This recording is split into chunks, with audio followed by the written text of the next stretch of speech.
Okay, on our value sheet right here, we're going to divide it in half and divide it in half again and divide it in half again. So you end up with approximately 1, 2, 3, 4, 5, 6, 7, 8 equal parts. The first 3, we're going to create tints. For the next 2, we're going to create tone.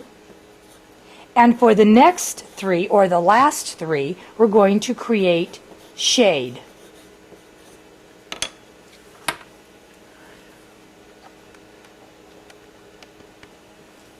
Now, to create a tint, what you have to do is start with the lightest color, and in this case it's going to be white.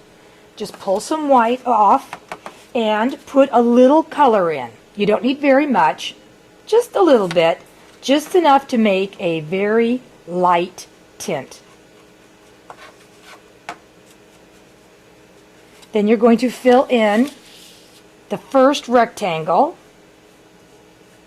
and you're going to do yours really nice. I'm doing mine rather sloppy just to get it done quicker. Then you're going to pick up a little more red because we're going to create a darker tint. A tint is a color that's mixed into white, and it creates it as a tint. We've got almost a beautiful Pepto-Bismol pink. Now stick even more red in there to create a darker tint, and we've got a nice darker tint. Now that tint will only go as dark as this red. It will never go any darker because it's got white mixed in it. Then you go ahead and clean out your brush in some water. Make sure that you have a paper towel handy so you can clean out your brush. Now we're going to create a tone. Now a tone is a color mixed with black. White and black and first to create the gray, and then you're going to mix a color in for the tone. But in this case I want us to use purple and not black. So we're going to take the white and we're going to take some purple and create just a light tint actually.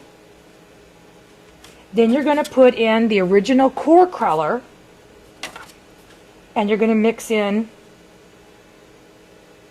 to create a kind of a muddy color, and that is tone. We're not going to use black, we're going to use purple for this. Now you can add a little more purple and a little more red so that you can get a darker tone. Now we could be using black, and most of the books say that you should be mixing black with to get your tone. But because we don't use black in our acrylic, we're going to be using purple. Let's just start with purple. Switch out your brush again.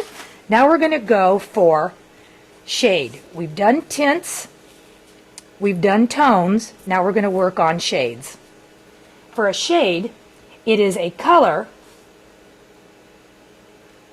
mixed with black, or in this case, purple. And we're going to mix that in. And everything, of course, is going to be darker than the red. So you paint that one in. Now we're going to go darker by adding more purple.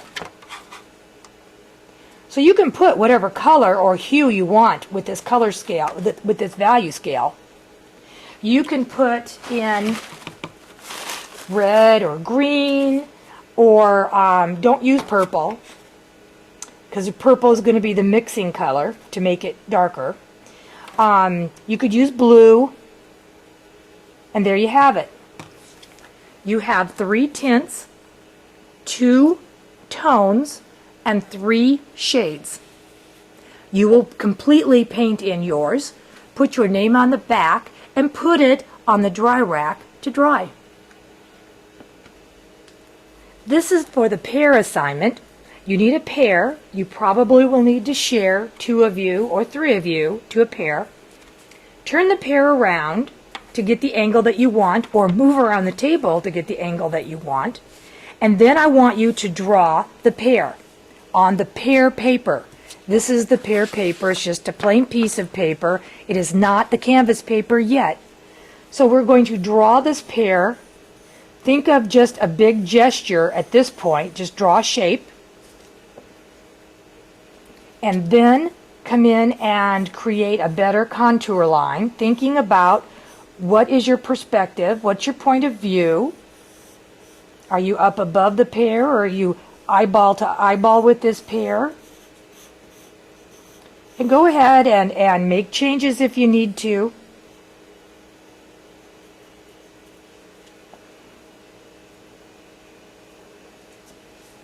I'm creating a really dark line on this so you can see what I'm doing.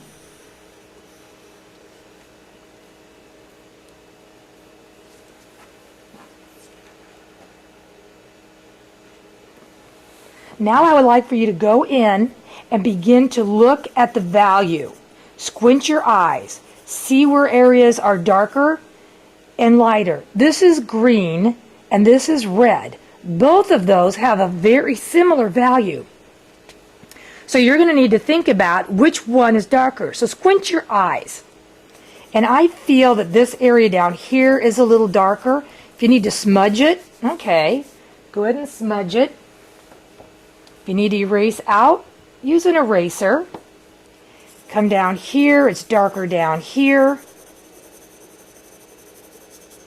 I'm using the side of my pencil so I can get more graphite on the drawing, so I can make this quick and easy. I want you to also be thinking about where is the shadow. Where is the shadow that sits under this? It's darker right in through here. So there's a darker shadow right through there. The edges here are very soft compared to that. And this area in here is just going to be your background. And we don't have to worry about that yet. But we do want to have a shadow. And thinking about where areas on that shadow are darker, where they're lighter. You can always come in and erase out areas that are lighter.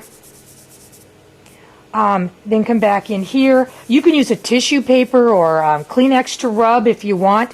And then come back in, erase out kind of where the hips are on this thing, or the shoulders. If you're thinking of this as a head and this as the shoulders, I kind of think of it as a female form in a way. I kind of think of this as the waist and this is the hips. And so it's darker in through here because the light tends to go away from that area because it's lighting the shoulder part of it. It's darker over here. It's kind of darker in the back here. But just because it's green doesn't mean that it's necessarily darker. You really need to just squint your eyes to be able to see those darks. And when you're done with this, and you have your values on, and I'm not done, but for our purposes I'm going to be done, then you turn it around and you put pencil on the entire back.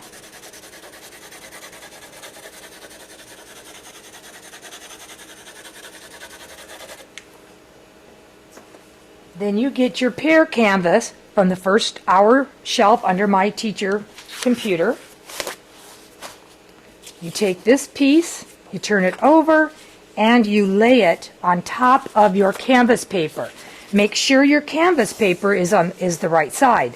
One side is rather rough, and one side looks like it has kind of paint on it. And you're going to have to really look. You want the side that has paint on it, or not as rough as the under part, but you want the one that looks like it has white paint on it up. And you just lay this on the top, and then all you have to do is outline this. And I don't know if you can see it very well on this, but if you can't see it very well, you can go right back over the top, because you can see it enough to kind of outline it. And then you know where your shadows are, is in there.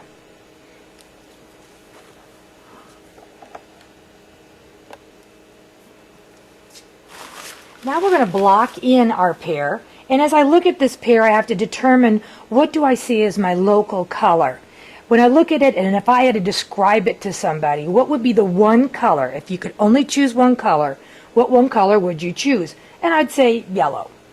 So I'm going to paint this whole pear yellow as an underpainting. Now I'm going to go back over the top, but as an underpainting, I'm going to paint this yellow. Then I have to give my shadow a color as well. And I'm going to give my shadow a color of purple. Make sure you clean out your brush real good between colors. You can give it a little wetness or water to it if it needs it, if it's too thick. And then just come on over this. And remember, this is a soft edge. It's not as sharp edged as your pear. That shadow is pretty soft edged. So you may want to get the water, your brush kind of wet, and then just kind of make it a little softer. There you go. Now the background needs to be done, and as I said before, I really don't care what color you paint it. You can paint any color you want. So I'm going to come in here and paint it this blue-green, just to give it a underpainting, just to give it a little bit of color. It can be thin. It doesn't have to. It really shouldn't be thick. You should just thin it down and with a lot of water. Mine's pretty sloppy because I'm wanting to get this thing done so you can continue on.